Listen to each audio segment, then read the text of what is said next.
I recently did a video kind of musing on the idea is if somebody dropped $50,000 in my lap, how would I spend it if I had to spend it in my home theater?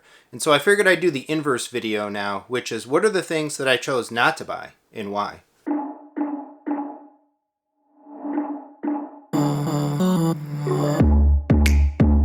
So I thought that was a really fun video. It definitely generated a lot of comments, a lot of discussion, and a few extra feedbacks, which is like, well, why didn't you think of this? And so there was some excellent discussion there. And again, I wanted to follow it up. So here are the couple of things that I left out of my list, things that I opted not to buy. Some of them by purpose. I deliberately left them off the list based on some thought process applied to it. Some of them, though, I kind of overlooked. So the first thing that I left off my list, something that a whole bunch of people commented on that would be like number one or at the top of their list, is the trim-off. The ultimate of audio video processors. If you're spending 50 grand, that's a lot of money, whole lot of money to account for or accommodate a trim-off. If you know, I had my hands on a trim-off, borrowed from a friend for a little while earlier on in the channel. I thought it was awesome. I thought it had some room for improvement as well, but I didn't have it on my list. And so why? Well, ultimately, for me, right now, in my room, in my space, I think my audio needs are pretty well met with Anthem. I'm super happy with Anthem. It's a significant price delta, even between the very expensive high-end Anthem products and the trim-off. But ultimately, I'm very happy with Anthem. My audio's in a really good place. So for me, the money was going more for video. I think I kind of fancy myself as well as a little bit more of a video file than an audio file. Not like 80-20 by any means, but maybe 60-40. More of my interest in this hobby and the thing that I find more fun to tinker with and play with and mess with and so on is on the video side. So to me, upgrading the Projector to that like super echelon model, super echelon level factored before the audio for me. But absolutely, trim-off is awesome. Pinnacle, Mecca, Grail piece.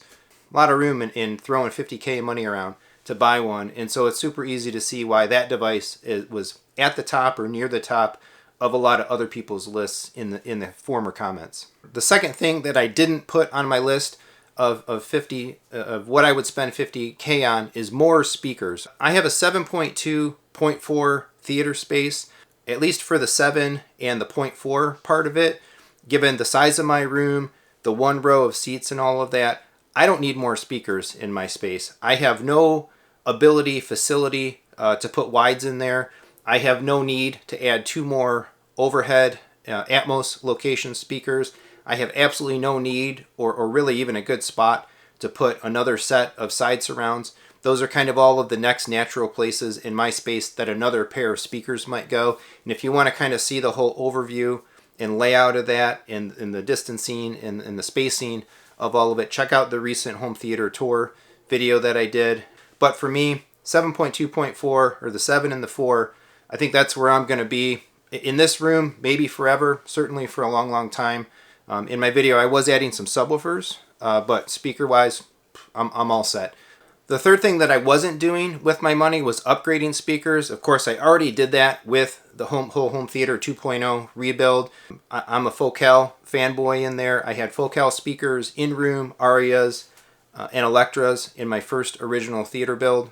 As I moved to home theater 2.0, I stuck with Focal, switched over to in-walls, 1000 series, liked them so much I put 1000 series IW LCR6s in my living room as well. Even with a lot of money to spend burning a hole in my pocket, I certainly have other priorities. Upgrading speakers, it's going to be a long time. I think those Focals are going to be in that room for a while. In the long run, whatever, if we're still in this house decades, maybe Perlison, Sonus Farber, there's some other really cool, great in-wall brands out there that we'll see also too what Focal comes along with in a 2000 series or whatnot. But I'm so far removed from needing to replace speakers or upgrade speakers in any way. What I have is awesome and just absolutely no need to allocate budget to that for a long time to come. So number 4, the thing that I didn't include in the list, and this is my first oversight, is like real pro high-end calibration. With that much money to spend, something that I haven't done, I should have absolutely had that on my list. And a bunch of people mentioned that. They had it on their list, and they kind of asked in the comments, well, why didn't you include that? Honestly, I just didn't even think about it.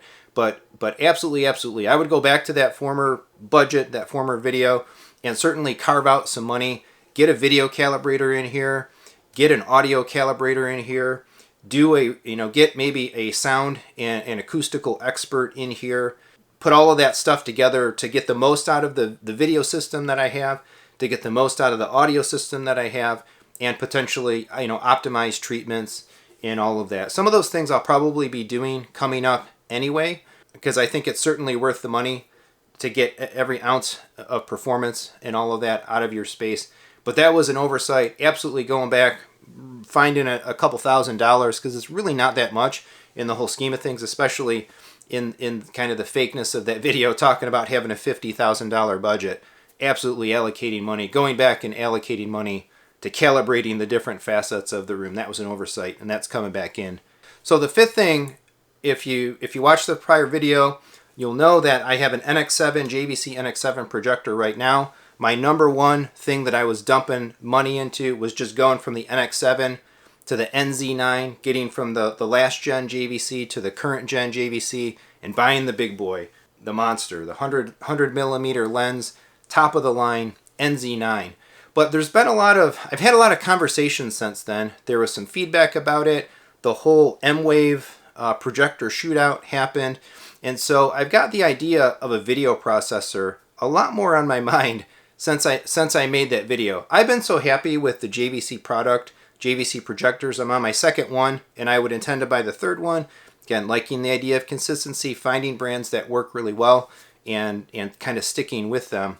But I think there's a lot to the idea of how is money better spent in home theater projection if you have, a fixed number.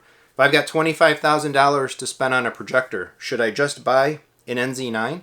Or should I actually go buy an NZ7 and add a lens and add a Lumigen or, MadVR in these things? And what do I get by having the multiple elements with a less directly expensive, or lower model projector, but adding those extra external pieces to it versus going all in on the projector itself? And this is something, it's a question actually that I need to answer for myself for the roadmap of my future upgrades.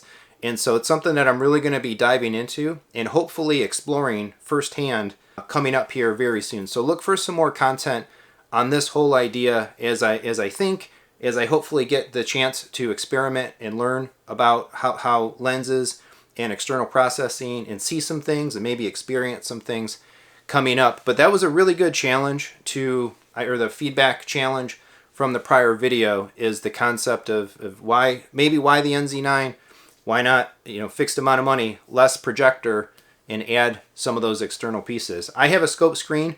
I'm using the projector zoom installation modes right now. Having a lens, having a processor gets you that full brightness right out of the panel, gets you the ability to have things like stretching and subtitle locationing and all of that stuff happen a lot more automatically. Some of that I can do already today. Thankfully, Kaleidescape lets you move subtitles, so when I use the K, I always have my subtitles within the zoomed ultra-wide image on the screen. But I was watching The Boys, and that was a PITA when I was zooming in the widescreen show, and the girl would sign language. And the Amazon Prime Video app on the Apple TV was only putting those subwoofers below the screen image. They were falling off my screen, so I had to zoom back out and fiddle with it, pain in the butt. And if a processor can do all of that stuff for you, using a projection home theater setup in a more complex way like that, there's a lot of merits to that. And so, again, something I'm going to learn a whole lot more about coming up, something I'm going to talk a whole lot more about coming up, and who knows, might be buying in to some other ideas and challenging the idea that if I had it to spend, or maybe when the time comes to spend it, I don't know, maybe I won't buy the NZ9. Maybe I'll look at something else, step down, but add those external pieces. So that's something, if you've got some thoughts on, let me know in the comments. Your projector relative to the external add-ons and other components that play along with the projector for how you use your home theater and how you have all of your equipment operating. And then number 6, the last thing that I didn't include in that list, kind of in that budget, is the idea of a room rebuild. With 50 grand to spend, I could certainly take some money and I could certainly take some time and I could pull everything out of the room, basically, deinstall the equipment, put up another layer of drywall, do some green glue, do some locking down, structural improvement to the room, which I think would have a variety of positive impacts. I didn't choose to do it, kind of because I'm a little bit lazy about it right now. I've had the theater operating in the space for 4 years, 4.5 years. Generally speaking, it looks great. It sounds great. It would be a shame to do a whole lot of that stuff and then only achieve so much of a level of sound containment. But I have a variety of things happening in the space that improving the structural integrity of the room would probably be a big plus. And I actually had the occasion just this past weekend from recording this video to go to the home of another AVS forum member. He had a meet off showing a whole bunch of stuff in his room. He did the structural integrity to the nines, the multiple drywalls, the green glue, the hat clip channels, and all of that stuff, and really locking that space down. And I mean, it was phenomenal. But I left that off my list, kind of keeping the money that I was spending more focused on gear. And I don't know, if we're going to be in this house for the long term, which is something that we're actually talking about right now, might spend another few decades here, and this is going to be the theater that I use through my 50s and 60s and whatever decades ahead. At some point in time, I'm probably will take that step, kind of deinstall, lock it down, step it up, and then put it back together again. I wish I would have done that day one. I've talked about that in prior content. That was the time to do it, and I chose not to. In my last video, the 50K, I was still choosing not to do it, but at some point, I don't know. Yeah, I think that's going to come. It's going to come if we're staying here, and if we truly feel that this is going to continue to be our home for a good long while. So there you go. 6 things that I left off of my original what would I do with 50K in my home theater list. Definitely some errors and omissions, and some deeper thought about the items that I had on my list and what I'm going to be thinking about related to some of those items going forward. So sound off in the comments. If you watched the last video and commented, thinking about this one, what did you leave off your list and why? Purposefully, or what did you maybe forget or not think about? And as always, feel free to critique my list and challenge my assumptions and my thought process, and let's talk about it there. Thanks so much for watching. Please do all the regular YouTube stuff. Like, subscribe, hit the bell for notifications. Look down in the description below for a variety of ways to support the channel, and come on back for more home theater fun.